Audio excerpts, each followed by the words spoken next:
Bonjour à tous, bienvenue pour une nouvelle partie analysée en référence toujours avec la prochaine masterclass qui aura lieu mardi prochain, le 21 avril, sur l'attaque de minorité. L'attaque de minorité qu'on va voir tout de suite activée dans cette partie. L'attaque de minorité qui arrive presque exclusivement sur une seule variante, ouverture, le gambit dame orthodoxe, donc avec des 4d5. C4 U6, cavalier F3, cavalier F6, KSC3, cavalier BD7, cet ordre de coup, bien un autre, de toute façon on va retrouver la même formation de pions, C prend D5, E prend D5, fou G5, C6, voilà. Donc ici on atteint à peu près ce genre de situation où sur l'aile dame, en général c'est rare que ce soit sur l'aile roi l'attaque de minorité, les blancs ont 2 pions et les noirs en ont 3. Bon, en fait, on peut ajouter un troisième pion ici, un quatrième pion chez les noirs. Dans tous les cas, il y a moins de pions chez les blancs que chez les noirs. Et l'idée, c'est d'avancer les pions pour faire un levier afin d'affaiblir en général un pion. Ce pion-là, en C6, qui se retrouvera arriéré.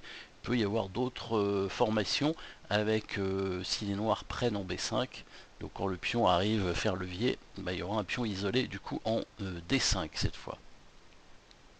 Alors on continue la variante, dame C2 fou 7 E3, petit roc, fou D3, tout ça c'est classique. Tour E8, petit roc, cavalier F8, tour à B1, voilà la tour qui se met derrière le pion qui va avancer en B4 pour faire le levier, le fameux levier de l'attaque de minorité pour créer le pion arriéré, le pion faible. En général, ce sont ces positions-là sont un peu des combats stratégiques entre l'attaque de minorité, donc la création d'une faiblesse de pion, et l'attaque utilisée à l'aide de l'avant-poste. L'avant-poste ici pour les noirs en E4, sur lequel les noirs vont évidemment installer leur cavalier et espérer obtenir une attaque sur l'aile roi. C'est ce qu'il fait. Il joue cavalier E4. Sachant que comme il y a une attaque à la découverte sur le fou en G5, les blancs ne peuvent pas prendre le pion ici en E4, enfin le cavalier et ensuite le pion, sinon ils se retrouveraient avec le fou attaqué en G5, donc ils prennent en E7, dame prend, et la dame donc du coup défend le cavalier une troisième fois, donc pas de pion perdu ici pour les blancs. Qu'à cela ne tienne, les blancs laissent ce cavalier en place et jouent B4, ils ont bien raison de ne pas prendre le cavalier. B4, A6, les noirs qui veulent retarder la poussée B5 en obligeant les blancs à donc obtenir, à faire leur duo de pions afin de créer le levier, ce qu'on appelle l'acolyte ici, le pion A4. Ça va permettre après l'échange aux noirs d'obtenir la colonne pour leur tour. Colonne qui, bon, ils n'auront pas pour très longtemps parce que les blancs pourront la récupérer étant donné qu'ils ont leur tour en liaison généralement, mais ça peut les aider à créer des attaques. Voilà.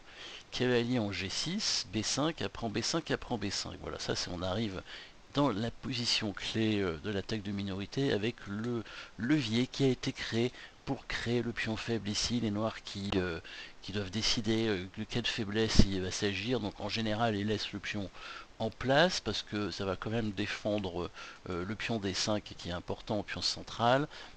L'échange en B5 permettrait aux blancs enfin, créerait en fait deux pions isolés du coup, le pion B7 et D5, donc ce serait pas très bon. La poussée du pion C5 est une option, mais là c'est compliqué parce que le pion D5 est attaqué. Si les noirs prennent d'abord le cavalier, le pion C5 serait pas suffisamment protégé. Les options possibles, alors à mon avis il faut quand même prendre ce cavalier. Peut-être avec la tour qui vient attaquer la dame pour attaquer le fou, ça c'est une possibilité. Ou bien directement le fou en G4, ou on peut faire ça aussi, c'est pas mal. Peut-être que les blancs vont quand même faire l'échange de tours, du coup c'est pas certain que cet échange de tours soit vraiment favorable pour les noirs. Je pense peut-être simplement le coup de fou en G4 ici. Le doublement des pions peut quand même être assez embêtant pour les blancs qui ne vont pas pouvoir prendre le pion en C6 tout de suite, certainement bouger leur cavalier ou défendre le cavalier pour éviter d'avoir un pion doublé, peut-être venir en D2, et à ce moment-là les noirs pourraient éventuellement tenter une attaque du genre de ce genre-là avec la dame en G5 pour amener le fou en menaçant d'aller avec le fou en H3, éventuellement le cavalier en H4, voilà. Donc ça c'est l'idée des noirs, c'est le contre-jeu qui doit être créé avec les noirs ici, contre-jeu qui doit être fait de manière précise, parce que si on ne le fait pas comme il faut, eh bien on va se retrouver simplement avec un pion faible qu'on va probablement perdre parce qu'il est très très dur à défendre, hein. C'est la force de l'attaque de minorité, c'est que le pion arriéré en général est indéfendable. Bien que ça existe, hein, on verra des parties dans la masterclass de mardi prochain que les noirs peuvent tenir ce pion finalement et obtenir quand même du contre-jeu. Donc il a joué fou G4 tout de suite, ce qui me semble un petit peu moins bon. Curieusement, les blancs jouaient le bon coup, je pense, hein. Il a pris le cavalier avec le fou, bien entendu, pour éviter la fourchette. Le pion est obligé de reprendre, et du coup, il s'en va avec son cavalier, créant une menace sur ce pion. Il va être obligé de défendre. Ce fou se retrouve finalement à taper dans le vide. La dame qui ne peut pas aller tout de suite en G5 à cause du pion. Les noirs qui vont être obligés de défendre leur pion avec F5, et finalement ce fou qui se retrouve un petit peu bloqué, je trouve. Enfin, il aurait été mieux derrière les pions, à la fois pour défendre ses pions et pour protéger son roi, pourquoi pas. Je suis adepte du fou derrière les pions, hein. Dans la française, le fou est toujours derrière ses pions. Et je pense qu'il est plus intéressant ici d'avoir le fou à la limite en D7, hein, où il pourrait protéger le pion arriéré. Ce serait beaucoup plus difficile à attaquer. En même temps défendre le pion F5 et peut-être protéger le roi sur la diagonale. Le fou ici qui va plus gêner qu'autre chose, la dame et le cavalier en attaque, à mon avis. Donc les blancs qui prennent le pion C6, puis on prend ce pion qui a abandonné son triste sort, hein. Là il n'y a absolument personne qui le défend, bon il n'est pas encore attaqué mais ça va venir évidemment. H3, on voit le fou qui est en mauvaise posture, alors le sacrifice de fou en H3 est pas suffisant, hein. Il n'y a pas assez de pièces pour attaquer. En général pour une attaque gagnante ce serait 4 pièces pour attaquer. Donc là pour avoir une attaque gagnante il faut 4 pièces. Ici il y a le fou qui va se sacrifier, donc il n'y aura plus le fou évidemment. Le cavalier et la dame, il n'y aura plus que 2 pièces, c'est évidemment pas suffisant. Il n'y a pas tellement de pièces pour défendre, remarquez, hein. Le roi évidemment, peut-être la tour qui peut arriver. Bon, sacrifice de fou évidemment, trop douteux, il enlève son fou, hein. Il enlève son fou, la tour qui vient ancien pour venir à la fois libérer, hein, la case pour les cavaliers pour protéger le roi, mais bien sûr attaquer le pion, hein, sur donc la colonne semi-ouverte. Les noirs qui tentent une attaque, hein, avec le cavalier en HK, donc là ils ont quand même 3 pièces en attaque. Les blancs qui ramènent leur cavalier, qui ont donc 2 pièces en défense, donc moins que les noirs, mais généralement 3 pièces c'est un peu juste quand même pour attaquer. Il en faut une troisième. Comment il va faire? Peut-être ramener une tour. Bon, la dame peut arriver, hein, c'est pour ça que je compte 3 pièces, évidemment. Une tour pour un passage en équerre, hein, en E6, en G6. Il a mis sa tour en D8, probablement pour la mettre comme ça en D6, hein, pour essayer de la ramener E6. Il a une quatrième pièce en attaque, pourquoi pas.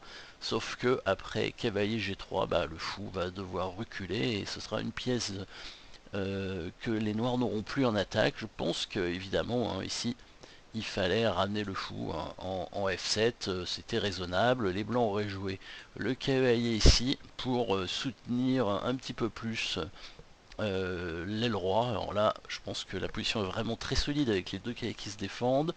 Même si le cavalier noir attaque ce pion, pour l'instant, il n'y a rien de concret pour les noirs. Les noirs ne peuvent pas l'attaquer une deuxième fois. Le cavalier blanc qui pourrait éventuellement aller en F4, hein, pour défendre ce pion si besoin. Le pion C6 sous pression qui peut être défendu, hein, donc les noirs qui pourraient par exemple monter leur tour en D6 et puis aussi éventuellement mettre leur fou en D5, c'est une position passive mais peut-être tenable pour les noirs qui auraient évidemment dû jouer de cette façon. La tour qui pourrait coulisser sur les rois, mais encore une fois avec les deux cavaliers qui se défendent ici, je pense que l'attaque noire est complètement bloquée et il n'y a que les blancs qui peuvent faire quelque chose maintenant. Les noirs ont perdu trop de temps. Donc on revient à la partie avec ASG3 et ici les noirs ont explosé en vol puisque ils ont sacrifié leur fou pour pas grand chose, puisqu'il a joué le coup F4, évidemment fou F7, hein, comme on a dit était le bon coup. Bon, les blancs qui ne sont pas tombés dans le bluff des noirs, hein, qui ont évidemment pris le fou sans vraiment trop comprendre ce qui se passe, puisque si la dame maintenant vient en G5, peut-être c'était l'idée des noirs, pour menacer mat, bah, le cavalier va prendre le pion tout en protégeant, et en plus il y aura un relais de cavalier comme on a dit tout à l'heure, donc même si la tour vient menacer le cavalier, hein, parce qu'il y aurait la menace de mat derrière, on pourrait tout simplement faire un relais. Enfin, il y aura d'autres coups, hein. Peut-être que la dame pourrait même prendre ce pion, puisqu'elle défendrait le pion au G2. On pourrait même prendre avec le cavalier d'ailleurs, hein, puisque la dame serait attaquée, hein, donc elle n'aurait pas le temps de prendre le cavalier. Bon, à noter que cet échec en F3 ne sert pas à grand chose, hein. On bougerait le roi en H1 tout simplement, le cavalier se retrouverait attaqué sans menace du tout. Dans la partie, les noirs ont tenté le sacrifice du cavalier en G2. Bon, encore un bluff que les blancs, sur lesquels les blancs ne sont pas tombés, hein, dans lesquels les blancs ne sont pas tombés avec roi G2, dame G5 échec. Et là, il a joué le coup très bon coup technique, hein, vraiment, sachant qu'il a 2 pièces d'avance, donc quand on a du matériel en plus, hein, pas hésiter à rendre du matériel, hein, pour contrer l'attaque de l'adversaire. On n'essaye pas de garder les 2 pièces d'avance. On rend le cavalier tranquillement, on va échanger ce cavalier contre ce pion qui aurait pu être dangereux s'il avait essayé de garder son cavalier. Très bien joué, cavalier G3, tout simplement. Les noirs ont repris une pièce, et les blancs ont pris le pion ici intermédiaire en attaquant la dame. Donc le pion ne peut pas prendre en F2 sur échec. Si les noirs jouent le coup de dame en D5 pour clouer le cavalier, les blancs ont prévu, bien entendu, de jouer le coup F3 pour défendre le cavalier, le déclouer et rester avec une pièce d'avance sans du tout de jeu pour les noirs. La position est déjà perdante, hein, les noirs qui se sont crus trop forts peut-être, ou alors il a tenté quelque chose, mais un Vatou qui est très mal joué. Il fallait qu'il joue en défense un petit peu. Il a tenté dernière chose, tour point cavalier, dame prend tour bien entendu, pion prend F2, échec à la découverte. Il n'a pas repris le pion pour éviter quelques échecs de la tour et de la dame, même si c'était à mon avis prenable. Il est tout simplement venu en H2, pas d'échec pour les noirs, une tour de moins, évidemment abandon pour les noirs. Bon, partie très rapide, hein. Euh, alors, l'attaque de minorité, disons, on n'a pas. Finalement, les blancs n'ont pas pris le pion, parce que les noirs ont donné toutes leurs pièces sur les rois. Les noirs qui se sont dit peut-être que s'ils perdaient le pion, ils avaient perdu la partie de toute façon, donc il a tenté quelque chose. Après, il y avait une toute petite différence de niveau, où c'était un grand maître avec les blancs, contre un maître seulement avec les noirs, donc il y avait une différence, disons, de 150 points Elo. Peut-être que le joueur avec les noirs s'est dit que de toute façon il avait aucune chance, mais bon, quand même, 150 c'est pas non plus un niveau, c'est pas 300 points d'écart de Elo quand même. Donc attaque de minorité qui a porté ses fruits bien entendu, même si évidemment dans cette partie on n'a pas vu la technique, hein. Évidemment on verra des parties beaucoup plus techniques. Normalement c'est un plan technique, une ouverture technique d'ailleurs, hein, ce gambit dame orthodoxe, qui est une ouverture assez positionnelle, assez tranquille, assez solide. Alors là les noirs ont tenté une contre-attaque, mais beaucoup trop... il a envoyé trop son Vatou, il aurait dû défendre un peu, donc encore une fois, avec ici, sans sortir le fou probablement en G4, conserver le cavalier. Alors, oui, prise, oui, j'avais dit prise et fou G4 ici. Et sinon, sur la suite, peut-être, donc, c'était possible encore ce qu'il a fait, mais il fallait défendre avec tour D8, voilà, défendre le pion, tout simplement, en ramenant le fou ici, et la tour en D6, une position solide pour les noirs, même si, évidemment, je pense que cette position est quand même un petit peu à l'avantage des blancs, étant donné qu'on a contré l'attaque des noirs, puisque les deux cahiers qui se défendent font une bonne forteresse sur le roi blanc, et on a évidemment la possibilité d'attaquer ce pion, même si celui-ci est défendable. Donc pour l'instant les blancs n'arrivent pas à le gagner, donc les blancs devront créer peut-être une nouvelle faiblesse pour essayer de gagner cette partie. Voilà, vous retrouverez le lien donc de la masterclass juste en bas, hein, ici, et je vous remercie d'avoir suivi cette partie. Et je vous dis à très bientôt pour une nouvelle partie analysée. Au revoir.